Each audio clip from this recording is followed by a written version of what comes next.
Good evening, Edison families. This is Season 1 of Edison's March Magic by Fairy Productions. You can find magic wherever you look. Sit back and relax. All you need is a book. Tonight's episode is Episode 9, brought to you today on March 23rd. It is National Chip and Dip Day. So, in honor of that, this week's narrator is Chef Hendrix, now presenting Chicks, and Salsa. Written by Aaron Reynolds, illustrated by Paulette Bogan.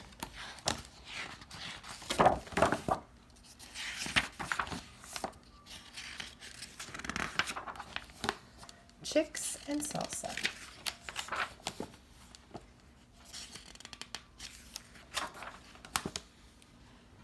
There were grumblings in the hen house of the Nut-Thatcher farm. The chickens were tired of chicken feed. The rooster took it upon himself to solve this problem. Mrs. Nut-Thatcher, the farmer's wife, had started watching cooking shows in the afternoons. The rooster was perched on a fence post outside the farmhouse window when he discovered the solution to his problem. Salsa.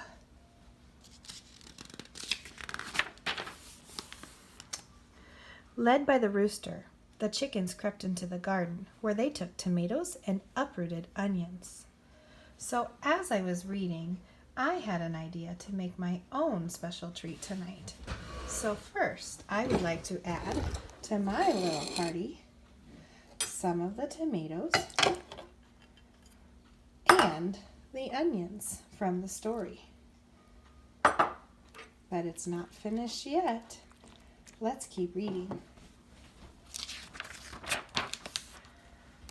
That night, the chickens ate chips and salsa, though nobody was quite certain where the chickens got the chips.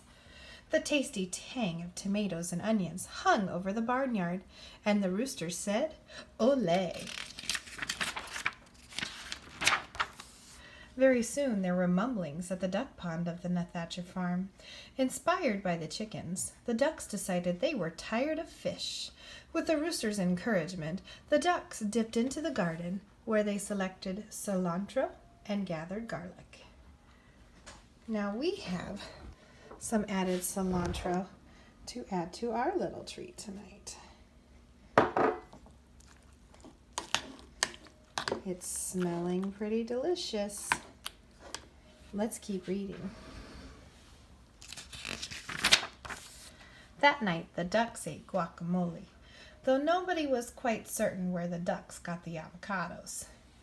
The spicy scent of garlic and cilantro hung over the backyard, and the ducks said, "Olé!" The next morning there were rumblings in the pig pen of the Nut-Thatcher farm. Overwhelmed by the enticing aromas, the pigs decided they were tired of slop. While the rooster distracted Farmer Nut-Thatcher, the pigs plodded into the garden, where they borrowed beans and chopped chilies.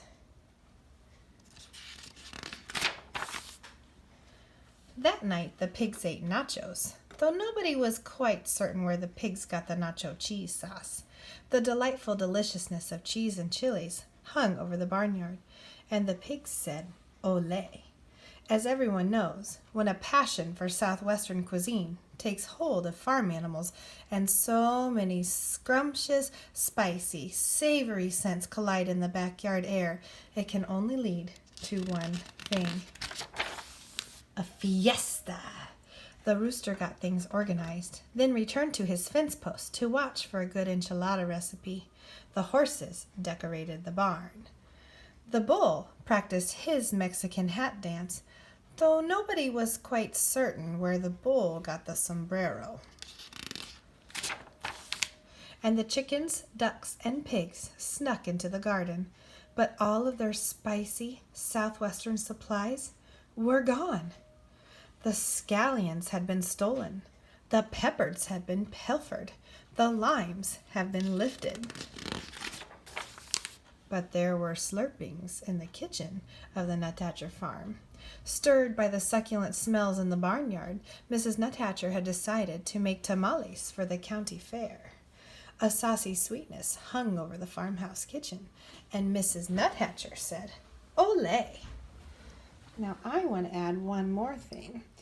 I heard they say the peppers were pilfered, so I decided to add my own peppers too. That looks and smells very delicious. Let's finish our story. Disappointed, the animals canceled the fiesta.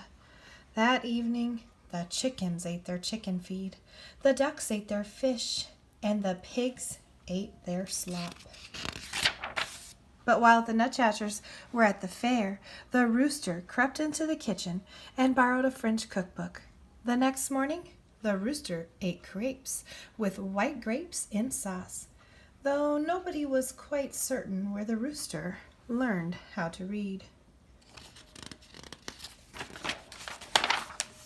A satisfied smile stretched over the rooster's beak, and the rooster said, "Ooh la la." Now, in the celebration of Chips and Dip Day, as I was reading, I had a wonderful idea to make my own homemade salsa, because reading gives us lots of great ideas, but it wouldn't be a holiday without some of the chips. So, here's one happy, healthy, easy way to get an idea for a story. And it tastes delicious too. One fun fact for you can be that one of the most important things parents can do beyond keeping children healthy and safe is to read with them. Now tonight, we are ready to have our own little fiesta. Happy reading!